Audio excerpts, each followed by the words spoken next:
स्वर्गवासी संतोष अण्णा देशमुख यांना भावपूर्ण श्रद्धांजली अर्पण करतो। आणि जो आम्ही निर्णय घेतलेला आहे आणि जो संकल्प आम्ही केलेला आहे त्याच्या मागचा हेतू असा आहे की संतोष अण्णा देशमुख हे मानवतावादी होते। त्यांचे विचार हे तळागाळापर्यंत पोहोचण्याकरता आणि ते आज आपल्यासोबत देहानी नसले, शरीराने आपल्यात नसले तरी त्यांचे विचार हे आपल्या सदैवत असणार आहेत व त्यांचे विचार हे मानवतावादी व माणुसकीचे विचार होते। तेच विचार कायमस्वरूपी जिवंत राहण्यासाठी नवनिर्माण प्रसारक मंडळाचा अध्यक्ष नात्याने आम्ही असा निर्णय घेतलेला आहे की स्वर्गवासी संतोष अण्णा देशमुख यांचं नाव नवनिर्माण शिक्षण संस्थेमधील एका शाळेला, माध्यमिक शाळेला 5वी ते 10वी असणाऱ्या शाळेला संतोष अण्णा देशमुख यांचं नाव द्यायचं व त्या शाळेपुढं संतोष अण्णा देशमुख यांचा एक पुतळा उभारण्यात येणार व शाळेची इमारत व शाळा सुरू झाल्यानंतर शाळेची नूतन इमारत उभारणी केल्यानंतर देशमुख कुटुंब व धनंजय भैया देशमुख यांच्या हस्ते नामकरण सोहळा व त्या शाळेचा शुभारंभ होईल। आणि काय मेसेज आहे त्यामधून मॅसेज असा आहे की तुम्ही पाहिलं असाल की स्वर्गवासी संतोष अण्णा देशमुख यांची निर्गुण हत्या झाली। ही हत्या झाल्यानंतर आज आपल्यात संतोष अण्णा देशमुख नाही आहेत। त्यांच्या मारेकऱ्यांना कडकडीत सजा झाली पाहिजे, कठोर शिक्षा झाली पाहिजे, त्यांना फाशी झाली पाहिजे। असं नाही की हा संकल्प झाला म्हणजे बांगर कुटुंब देशमुख कुटुंबासोबत नाही आहे। पुन्हा शेवटच्या श्वासापर्यंत आयुष्यभर मी इथून पुढे वैभवीचा एक चुलता धनंजय देशमुख आहे तर दुसरा चुलता हा बाळा बांगर असणार आहे आणि धनंजय देशमुख यांचा छोटा बंधू म्हणून बाळा बांगर काम करणार आहे। आज सकाळीच माझ्या मातोश्री आई सत्यमताई बांगर यांच्याशी धनंजय भैया देशमुख यांनी फोनवर संपर्क साधला, बोलले, त्यांना एकमेकांना खूप आधार दिला। तसंच बांगर व देशमुख कुटुंबाच्या पुढे सोबत राहणार आहे आणि त्याच्यात सामाजिक संदेश साहजिक आहे। संतोष अण्णा देशमुख हे समाजसेवक होते, हे काय फक्त गावापुरते नव्हते, हे फक्त काय तालुक्यापुरते नव्हते, हे पूर्ण ह्यांचे जे विचार, त्यांनी जे कार्य केलेलं आहे, त्यांचे जे समाजसेवेचा संदेश आहे हा भारतातल्या, महाराष्ट्रातल्या कानाकोपऱ्यात गेला पाहिजे। आणि तोपर्यंत सूर्यचंद्र तारे आहे तोपर्यंत स्वर्गवासी संतोष अण्णा देशमुख यांचं नाव आपल्यामध्ये सतत राहिलं पाहिजे, कारण ते मानवतावादी आणि माणुसकीचे होते। म्हणूनच आम्ही निर्णय घेतलेला आहे की नवनिर्माण शिक्षक प्रसारक मंडळामधील एका माध्यमिक शाळेला स्वर्गवासी संतोष अण्णा देशमुख यांचं नाव देण्यात येणार आणि तिथेच शाळेसमोर स्वर्गवासी संतोष अण्णा देशमुख यांचा पुतळा उभारण्यात येणार। मला असंच माग काही दिवसामध्ये जी माझी मुलाखत घेतली होती त्याच्यात एक प्रश्न विचारला होता की संतोष अण्णा हे मानवतावादी होते, एक समाजसेवक होते, गावचे प्रतिनिधी होते आणि त्यांनी जे काही आयुष्यातल्या गोष्टी केल्या त्या समाजासाठी केल्या।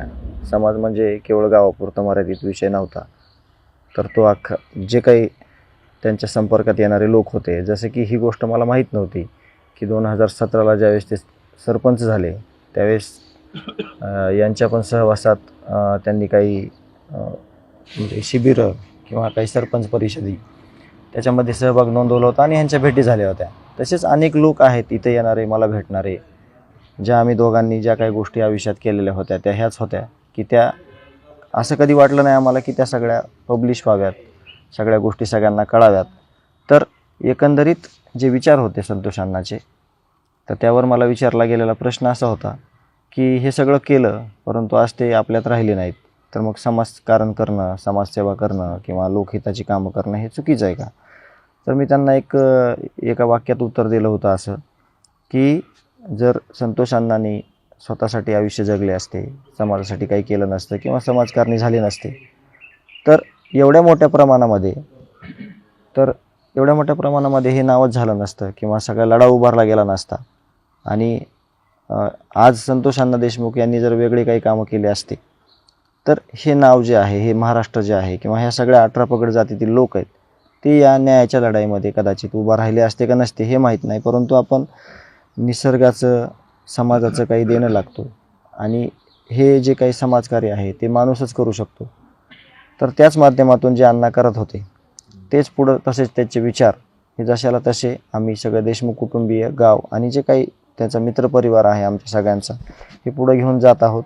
एक चांगला संकल्प त्यांनी केलेला आहे, परंतु जे काही आपला उर्वरित राहिलेला लढा आहे, जे ह्या मारेकऱ्यांना आपल्याला फाशीची शिक्षा होईपर्यंत थांबायचं नाही किंवा ज्या प्रवृत्ती आहेत ह्या सगळ्या संपवल्याशिवाय ते पण संविधानिक मार्गाने एकदम चांगल्या पद्धतीनं ह्यांच्या जे आसुरी विचार आहेत ह्यांचे किंवा जे आसुरी वृत्ती आहेत यांच्या वृत्तीचा विचार आपण न करता आपण कसं कायद्यावर विश्वास ठेवून जे काही सिस्टीम आहे, ज्या पद्धतीनं मुख्यमंत्री साहेबांनी जे शब्द दिलेले आहेत, ज्या यंत्रणा राबवलेल्या आहेत त्यांच्यावर विश्वास ठेवून हा लढा आपल्याला पहिलं कडीला न्यायचा आहे.